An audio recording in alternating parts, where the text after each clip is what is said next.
Shalom saudara pendengar saudara rohani yang dikasihi Tuhan Yesus Kristus.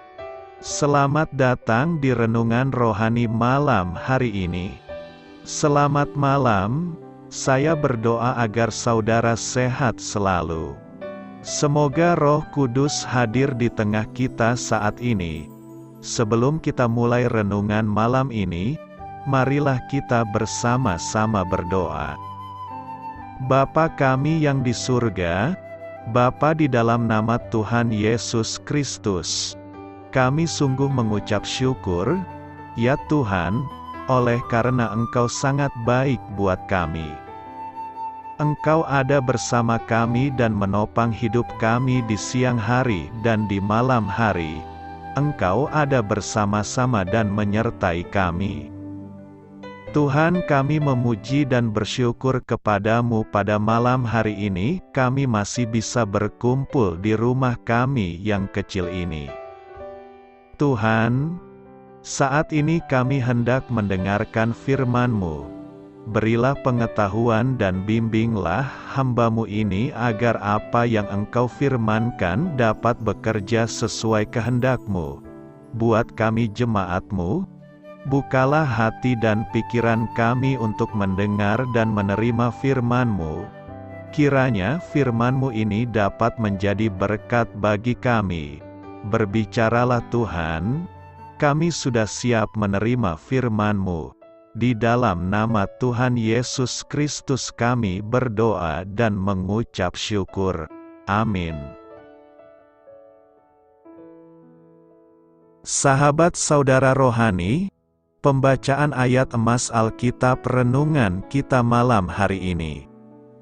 Nats pilihan kita adalah, dan ini pun datangnya dari Tuhan semesta alam. Ia ajaib dalam keputusan dan agung dalam kebijaksanaan. Tertulis dalam kitab Yesaya 28 ayat 29. Kata kunci renungan pada malam ini adalah penderitaan ada gunanya, dan bacaan kita pada malam ini terambil dari kitab Yesaya 28 ayat 23 sampai dengan ayat 29. Pasanglah telinga dan dengarkanlah suaraku, perhatikanlah dan dengarkanlah perkataanku. Setiap harikah orang membajak, mencangkul dan menyisir tanahnya untuk menabur? Bukankah setelah meratakan tanahnya, ia menyerahkan jintan hitam dan menebarkan jintan putih, menaruh gandum jawawut dan jelai kehitam-hitaman dan sekoi di pinggirnya? Mengenai adat kebiasaan ia telah diajari, diberi petunjuk oleh Allahnya. Sebab jintan hitam tidak diirik dengan eretan pengirik, dan roda gerobak tidak dipakai untuk menggiling jintan putih, tetapi jintan hitam diirik dengan memukul-mukulnya dengan galah, dan jintan putih dengan tongkat. Apakah orang waktu mengirik memukul gandum sampai hancur? Sungguh tidak, orang tidak terus-menerus memukulnya sampai hancur. Dan sekalipun orang menjalankan di atas gandum itu jentera gerobak dengan kudanya, namun orang tidak akan menggilingnya sampai hancur. Dan ini pun datangnya dari Tuhan semesta alam, Ia ajaib dalam keputusan dan agung dalam kebijaksanaan. Terambil dari kitab Yesaya 28 ayat 23 sampai dengan ayat 29. Topik dari ayat emas renungan kita adalah, bila kita mempercayai Allah, penderitaan adalah kesempatan untuk bertumbuh. Mari kita mulai renungan malam kita. Untuk memulai hal baik, serahkanlah segala sesuatu hanya kepada Tuhan. Mari kita mulai segmen kisah inspiratif.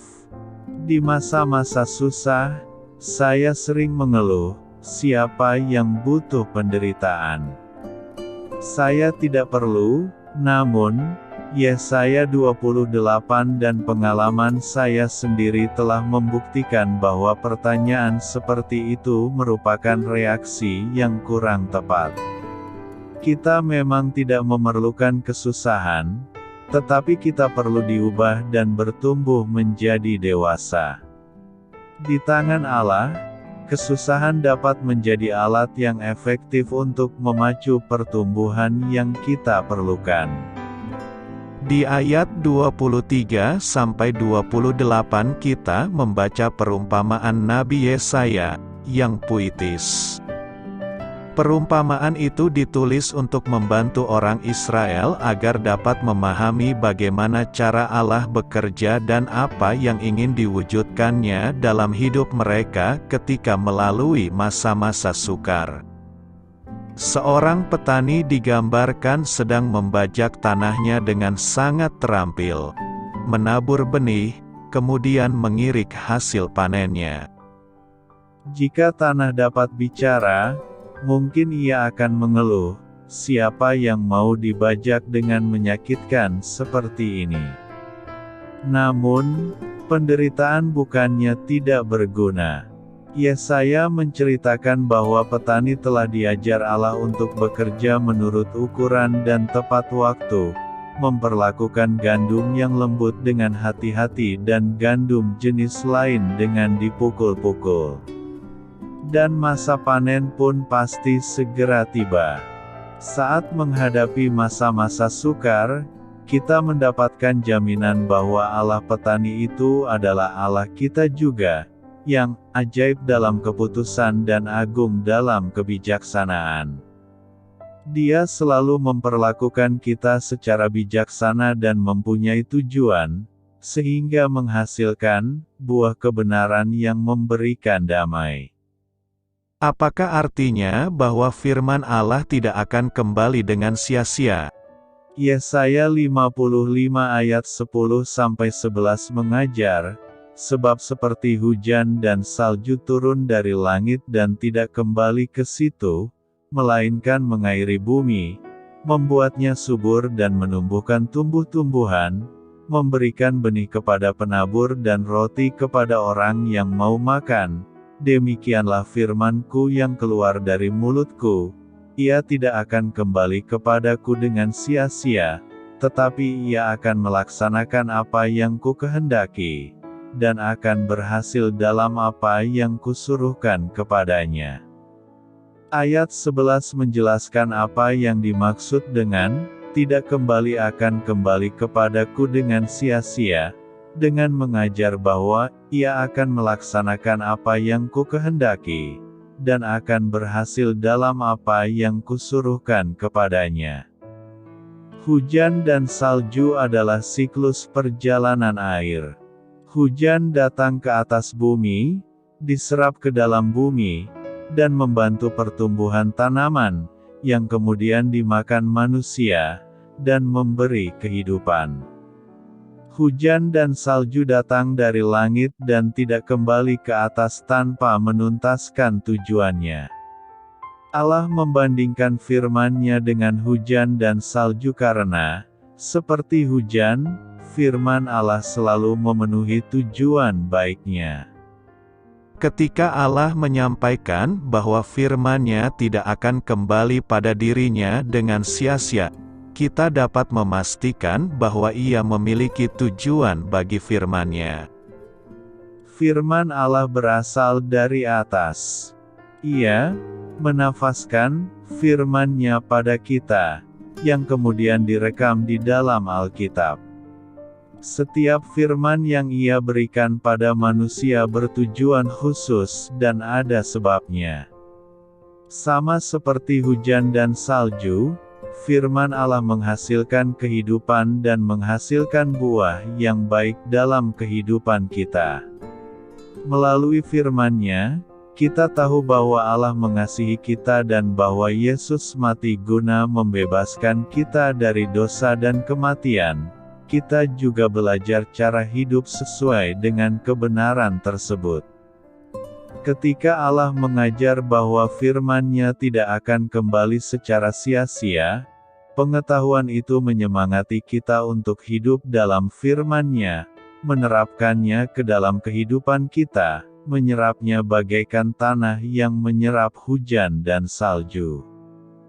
Kebenaran itu tidak akan kembali dengan sia-sia jika hati kita diubahkan. Firman Allah menegur dan memperbaiki kesalahan kita, dan melatih kita untuk hidup saleh. Firman-Nya adalah pelita yang menerangi di dalam dunia yang gelap ini. Firman-Nya berlaku bagi setiap masalah yang menerpa. Firman Allah selalu menghasilkan apa yang dituju, baik dalam ajaran, perbaikan, pelatihan, mengarahkan kita padanya, mengungkapkan dosa kita, atau menghasilkan kebaikan lainnya. Ketika Allah mengajar bahwa firman-Nya tidak akan kembali dengan sia-sia, kita mengerti bahwa Allah itu berdaulat. Janjinya ialah bahwa firman-Nya akan mencapai apa yang Ia kehendaki, bukan apa yang kita inginkan. Kita dapat membagikan firman dengan tujuan mengubah opini orang lain, dan mungkin saja opini orang itu tidak berubah. Apakah firman Allah menjadi sia-sia? Tidak, namun tujuan kita mungkin berbeda dengan tujuan Allah. Seperti angin yang bertiup kemana Ia mau, Roh Kudus juga bertindak dalam cara yang tak tampak. Dan Allah dapat menggunakan firman-Nya dengan cara yang mengejutkan, pada waktu yang tak disangka, di dalam orang yang tak disangka. Sama seperti seorang meteorologi tak dapat memastikan turunnya hujan atau salju, kita tidak mungkin menebak bagaimana Allah hendak menggunakan firman-Nya. Firman Allah tidak akan kembali dengan sia-sia. Firman Allah terlalu kuat.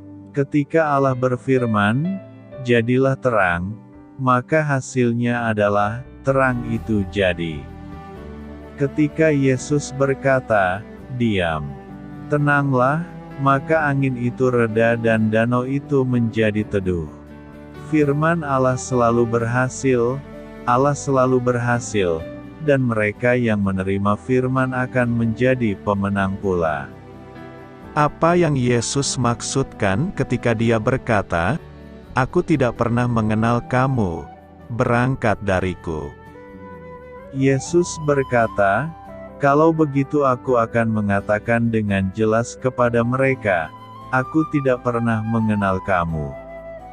Enyahlah daripadaku, hai kamu orang-orang yang berbuat jahat." Rasanya aneh mendengar Tuhan kita yang Maha Tahu berkata bahwa ada sesuatu atau seseorang yang tidak Dia ketahui. Yesus di sini tidak merujuk pada pengetahuan intelektual tetapi pada pengetahuan relasional. Untuk memahami sebuah ayat, selalu dimulai dengan konteksnya. Yesus mengakhiri khotbah-Nya di bukit dengan peringatan terakhir tentang iman yang sejati. Yesus meramalkan bahwa nabi-nabi Kristen palsu akan datang seperti serigala berbulu domba. Mereka mungkin menggunakan semua perkataan Tuhan yang benar dan bahkan memperlihatkan kuasa yang mengesankan, namun mereka tidak akan menjadi milik Tuhan. Tidak setiap orang yang berseru kepadaku, "Tuhan, Tuhan," akan masuk ke dalam kerajaan surga, melainkan hanya dia yang melakukan kehendak Bapa-Ku yang di surga. Banyak orang akan berkata kepadaku pada hari itu, "Tuhan, Tuhan, bukankah kami bernubuat dengan nama-Mu dan dengan nama-Mu mengusir setan dan melakukan banyak mukjizat dengan nama-Mu?" Lalu aku akan mengatakan kepada mereka dengan jelas, "Aku tidak pernah mengenal kamu. Enyahlah daripadaku, hai kamu para pelaku kejahatan." Dalam kata-kata Yesus pada hari penghakiman, kita melihat beberapa kebenaran penting. bukan pernyataan lisan bahwa seseorang mengikuti Yesus yang menyelamatkan. Kekristenan nominal tidak bisa menyelamatkan. Juga, ini bukanlah demonstrasi wawasan rohani atau kuasa yang menyelamatkan. Seseorang mungkin tampak seperti orang Kristen di mata orang lain, namun tetap menjadi pelaku kejahatan di mata Tuhan dan dijauhkan dari hadirat-Nya. Hanya mereka yang melakukan kehendak Bapa dan mengenal Tuhan yang akan masuk surga. Lalu, apa kehendak Bapa? Beberapa pria pernah datang kepada Yesus dengan pertanyaan tentang apa yang Allah tuntut dari mereka. Mereka bertanya kepadanya, "Apakah yang harus kami lakukan untuk melakukan pekerjaan yang Allah tuntut?" Yesus menjawab, "Pekerjaan Allah adalah ini, percaya kepada Dia yang diutus-Nya. Allah ingin kita beriman kepada Anak-Nya, inilah perintah-Nya, percaya kepada nama Anak-Nya, Yesus Kristus." Mereka yang dilahirkan kembali karena iman kepada Kristus akan menghasilkan perbuatan baik untuk kemuliaan Allah. Ketika Yesus berkata, "Aku tidak pernah mengenal kamu," kepada murid-murid yang berpura-pura, yang Dia maksudkan adalah Dia tidak pernah mengakui mereka sebagai murid sejati atau sahabat-sahabatnya. Dia tidak pernah memiliki kesamaan atau menyetujui mereka. Mereka bukan sanak keluarganya. Kristus tidak berdiam di dalam hati mereka, dan pikirannya pun tidak ada di dalam mereka. Dalam semua hal ini dan lebih banyak lagi, Yesus tidak pernah mengenal mereka. Perhatikan bahwa Yesus tidak memutuskan hubungan. Di sini tidak pernah ada hubungan yang terputus. Meskipun kata-kata mereka terdengar muluk-muluk dan semangat keagamaan mereka terlihat mencolok, mereka tidak memiliki keintiman dengan Kristus.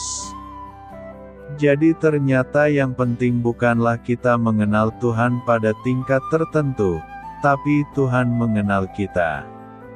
Seperti yang Paulus jelaskan, barang siapa mengasihi Allah, ia dikenal oleh Allah.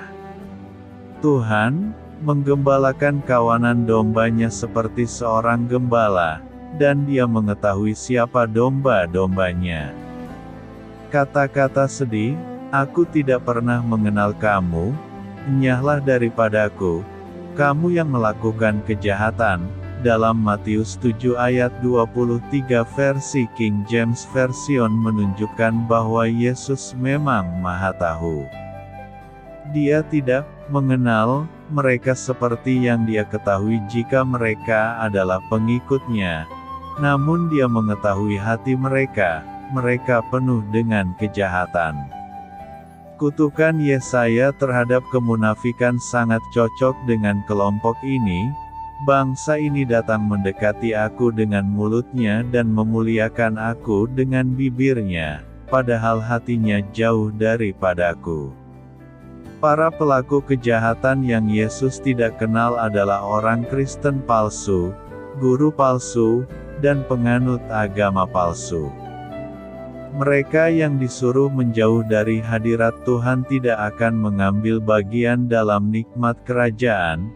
Di luar ada anjing-anjing, orang-orang yang mengamalkan ilmu gaib, orang-orang yang tidak bermoral, para pembunuh, para penyembah berhala dan setiap orang yang mencintai dan melakukan kebatilan. Mereka akan dilemparkan ke dalam kegelapan, di mana akan ada tangisan dan kertakan gigi. Orang-orang Kristen palsu yang menurut Yesus tidak pernah Ia kenal tidak akan menghasilkan buah roh. Sebaliknya, mereka akan menghasilkan hal yang sebaliknya, yaitu perbuatan daging. Yesus memperingatkan bahwa suatu hari Dia akan memberitahu sekelompok praktisi agama, "Aku tidak pernah mengenal kamu." Tuhan tidak senang mengirim manusia ke neraka. Namun mereka yang disuruh pergi telah menolak tujuan dan rencana kekal Allah bagi hidup mereka. Mereka telah menolak terang Injil, dan memilih kegelapan, karena perbuatan mereka jahat. Pada saat penghakiman, mereka mencoba untuk membenarkan diri mereka sendiri sebagai layak masuk surga berdasarkan perbuatan mereka. Namun tidak seorang pun akan dibenarkan karena perbuatannya sendiri. Meskipun mengaku melakukan semua pekerjaan baik ini dalam nama Kristus, mereka gagal melakukan satu-satunya pekerjaan Allah yang penting, beriman kepada Dia yang diutus. Maka Yesus, Hakim yang adil, menghukum mereka untuk terpisah selamanya darinya. Hidupku tersembunyi dari Tuhan. Yesaya 40 ayat 27 berkata, "Mengapakah engkau berkata demikian, hai Yakub, dan berkata begini, hai Israel, hidupku tersembunyi dari Tuhan, dan aku tidak diperhatikan Allahku." Hidup tersembunyi dari Tuhan merupakan sebuah perasaan manusia yang jauh dari Tuhan. Hal ini bisa disebabkan pergumulan hidup yang tak kunjung selesai. Hidup ini memang harus selalu berhadapan dengan masalah. Sejak lahir setiap orang sudah menghadapi masalah. Itulah sebabnya bayi yang lahir ke dunia selalu menangis. Melewati masa demi masa dalam hidup ini, semua orang akan selalu menghadapi masalah. Yang penting adalah bagaimana sikap kita dalam menghadapi setiap masalah-masalah yang mendatangi hidup kita. Firman Tuhan di atas mengajarkan sikap yang benar dalam menghadapi masalah. Melalui nas hari ini kita bisa belajar bahwa hidup yang tersembunyi dari Tuhan itu bisa diatasi dengan beberapa cara, yakni: pertama, jangan menyalahkan siapapun, apalagi Tuhan. Ayat 27, "Mengapakah engkau berkata demikian, hai Yakub, dan berkata begini, hai Israel, hidupku tersembunyi dari Tuhan, dan aku tidak diperhatikan Allahku." Petik 1. Ketika menghadapi masalah kita seringkali mencari siapa yang salah. Mungkin yang kita persalahkan adalah orang tua, atau pasangan, atau teman atau siapa saja yang bisa dipersalahkan. Kalau tidak menyalahkan orang, kita menyalahkan keadaan, atau menyalahkan garis kehidupan atau nasib. Dan pada ujungnya kita menyalahkan Tuhan. Masalah tidak akan selesai dengan menyalahkan orang atau keadaan, terlebih menyalahkan Tuhan. Kedua, belajar mengandalkan Tuhan. Ayat 28-29, "Tidakkah kau tahu, dan tidakkah kau dengar? Tuhan ialah Allah kekal yang menciptakan bumi dari ujung ke ujung. Ia tidak menjadi lelah dan tidak menjadi lesu, tidak terduga pengertiannya. Dia memberi kekuatan kepada yang lelah dan menambah semangat kepada yang tiada berdaya." Mungkin kita lelah dan kehabisan akal. Itu adalah saat untuk menyadari bahwa kita memerlukan Tuhan. Kita harus bersandar dan berharap kepada Tuhan. Itu adalah saat bagi kita untuk introspeksi. Kalau saya sampai kelelahan, barangkali saya mengandalkan kekuatan saya sendiri. Footprint adalah judul sebuah sajak yang sangat terkenal yang menyentuh hati jutaan manusia di seluruh dunia. Sajak ini dikarang oleh Margaret Fishbach, seorang guru sekolah dasar Kristen untuk anak-anak Indian di Kanada. Sajak ini begitu populer di kalangan umat Kristiani, mengisahkan tentang seseorang yang tengah berjalan menyusuri pantai yang berpasir. Sajak ini seringkali dipakai untuk menggambarkan tentang hubungan manusia dengan Tuhan. Ketika menoleh ke belakang ia melihat dua pasang jejak kaki di pasir. Sepasang jejak kakinya dan sepasang lagi jejak kaki Tuhan. Tapi ketika sedang dalam situasi sulit yang terlihat hanyalah sepasang jejak kaki, ia pun mengeluh dan memprotes, "Tuhan, pada masa-masa berat dalam hidupku, mengapa Engkau malah membiarkan dan meninggalkan aku berjalan sendirian?" Tuhan menjawab, "Aku tidak pernah meninggalkan kamu. Jejak kaki yang sepasang itu adalah jejak kakiku, karena saat itu aku sedang menggendong kamu."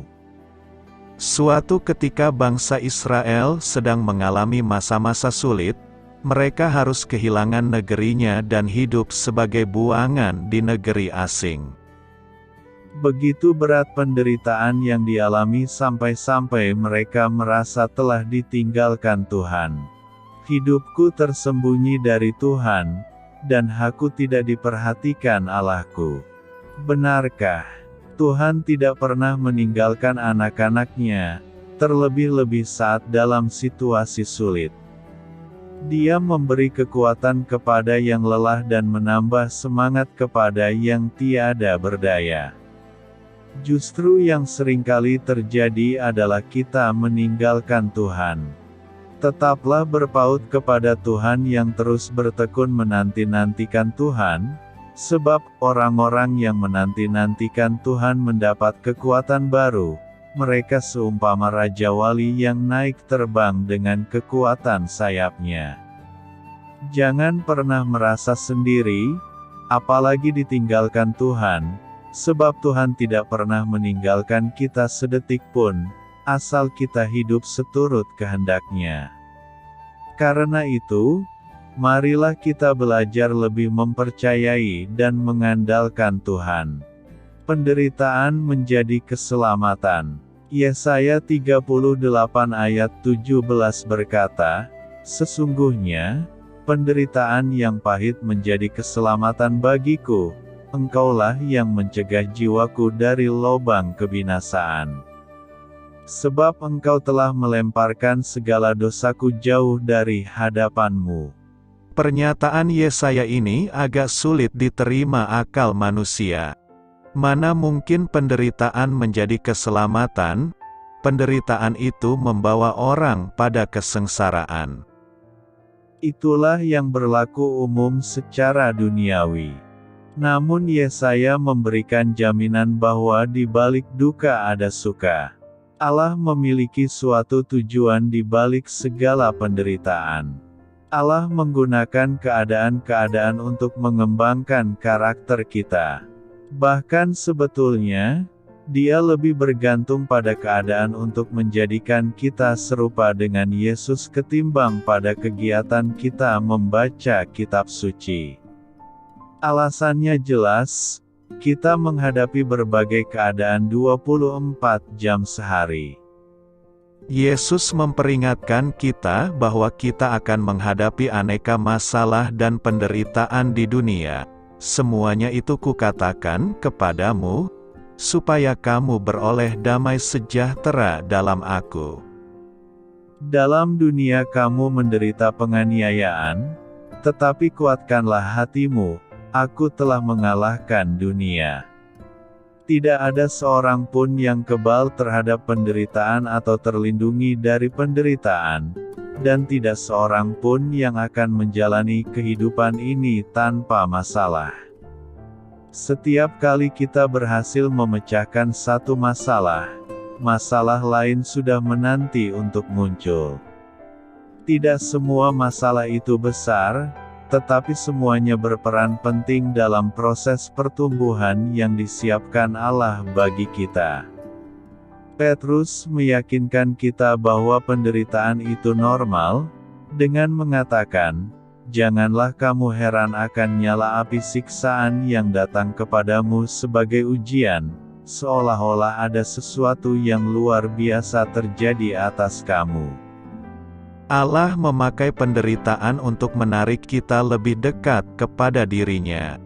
Kitab suci mengatakan, Tuhan itu dekat kepada orang-orang yang patah hati, dan Ia menyelamatkan orang-orang yang remuk jiwanya. Pengalaman-pengalaman penyembahan kita yang paling hebat dan mendalam mungkin terjadi ketika kita tengah mengalami masa-masa tergelap dalam hidup kita, ketika kita patah hati, merasa ditinggalkan, tidak dipilih, atau ketika mengalami penderitaan badani yang luar biasa dan kita datang kepada Allah sendiri. Selama dalam penderitaan itulah kita belajar untuk menaikkan doa-doa kita yang paling murni, sepenuh hati, dan jujur kepada Allah. Ketika kita berada di dalam penderitaan, kita tidak lagi memiliki tenaga untuk menaikkan doa-doa yang dangkal. Ketika hidup terasa menyenangkan, kita mungkin menikmatinya dengan kerinduan untuk mengetahui tentang Yesus, dengan meniru Dia dan mengutip perkataannya serta membicarakannya. Tetapi hanya dalam penderitaanlah kita akan benar-benar mengenal Yesus. Kita mempelajari berbagai hal tentang Allah di dalam penderitaan, karena hal itu tidak bisa kita pelajari dengan cara lain. Allah tentu bisa saja mencegah agar Yusuf tidak masuk penjara, agar Daniel tidak dimasukkan dalam gua singa, agar Yeremia tidak dimasukkan ke dalam perigi, agar Paulus tidak mengalami karam kapal 3 kali dan mencegah 3 pemuda Ibrani agar tidak dibuang dalam perapian yang menyala-nyala, tetapi Allah tidak melakukannya. Allah mengizinkan penderitaan tersebut terjadi, dan sebagai hasilnya setiap orang tersebut ditarik lebih dekat kepada Allah. Penderitaan mendorong kita untuk memandang kepada Allah dan bergantung padanya dan bukan pada diri kita sendiri. Paulus memberikan kesaksian tentang hal ini, kami merasa, seolah-olah kami telah dijatuhi hukuman mati. Tetapi hal itu terjadi, supaya kami jangan menaruh kepercayaan pada diri kami sendiri, tetapi hanya kepada Allah yang membangkitkan orang-orang mati.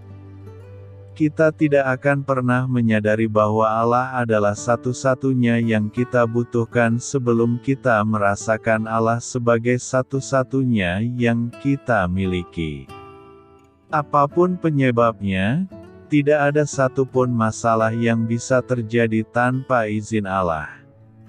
Segala sesuatu yang terjadi atas seorang anak Allah sudah disaring oleh Bapa, dan Dia bermaksud menggunakannya untuk kebaikan meskipun iblis dan yang lain memaksudkannya untuk keburukan. Karena Allah adalah pemegang kendali tertinggi, penderitaan hanyalah insiden-insiden dalam rencana kebaikan dari Allah bagi kita. Karena setiap hari dari kehidupan kita sudah tertulis pada penanggalan Allah sebelum kita dilahirkan, maka segala sesuatu yang terjadi pada kita memiliki manfaat rohani. Segala sesuatu. Roma 8 ayat 28-29 menjelaskan alasannya. Kita tahu sekarang bahwa Allah turut bekerja dalam segala sesuatu untuk mendatangkan kebaikan bagi mereka yang mengasihi Dia, yaitu bagi mereka yang terpanggil sesuai dengan rencana Allah. Sebab semua orang yang dipilihnya dari semula, mereka juga ditentukannya dari semula untuk menjadi serupa dengan gambaran anaknya. Karena itu, nikmatilah segala penderitaan yang kita alami sebagai jalan menuju keselamatan kekal. Beritakanlah Injil kepada segala makhluk, hormatilah semua orang. Selamat beristirahat malam dalam kasih setia Tuhan. Doa saya menyertai saudara sekalian. Mari bertumbuh dalam iman bersama saudara rohani. Saya memberkati Anda agar sewaktu Anda mencarinya dari Dia, Bapa Surgawi Anda akan memberikan bagi Anda roti harian Anda, dalam nama Yesus Kristus. Tuhan yang berkuasa atas alam semesta dan menuntun kita kepada iman yang menyelamatkan. Tuhan Yesus menyertai senantiasa. Terima kasih sudah berkenan mendengarkan renungan malam saudara rohani. Tuhan memberkati. Amin.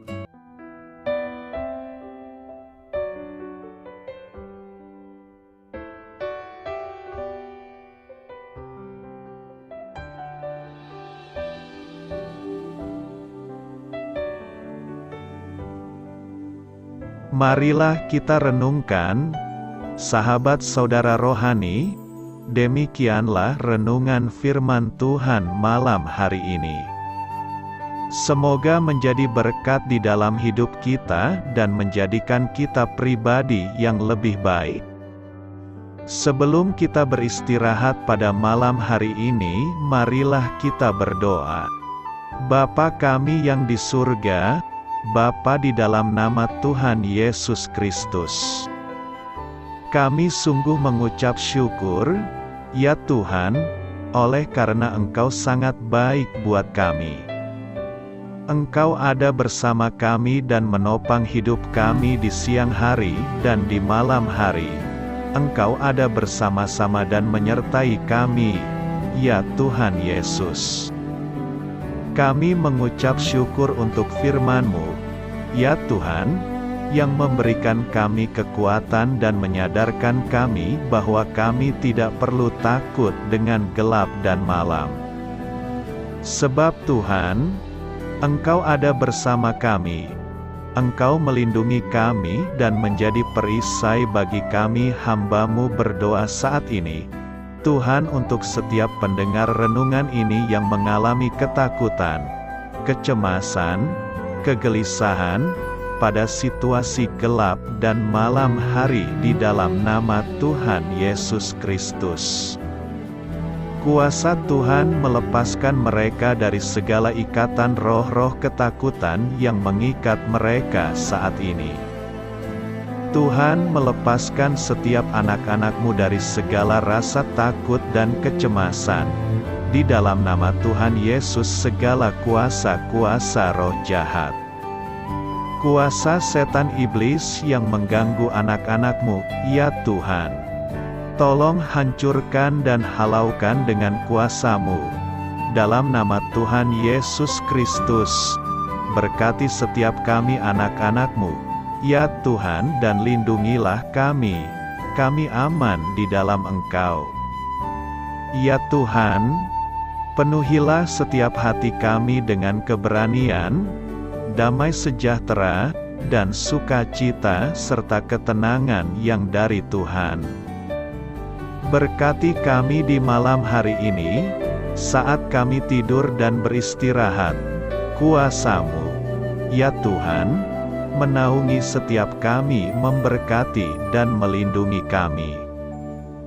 Bangunkanlah kami kembali besok pagi dengan kekuatan yang baru, tubuh yang sehat diberkati Tuhan, dan berkat-berkat yang baru Tuhan sediakan bagi kami. Terima kasih, ya Tuhan, kami sungguh mengucap syukur untuk firman-Mu yang menguatkan kami. Dalam nama Tuhan Yesus Kristus Juru Selamat kami, Bapa kami yang baik, kami mengucap syukur dan berdoa haleluya. Amin. Biarlah firman Tuhan menjadi pengingat untuk kita semua, bahwa tuntunan dari Roh Kudus akan selalu memberi jalan keluar bagi setiap permasalahan hidup kita, dan memberi kedamaian di hati kita. Amin. Sampai jumpa di renungan malam saudara rohani berikutnya.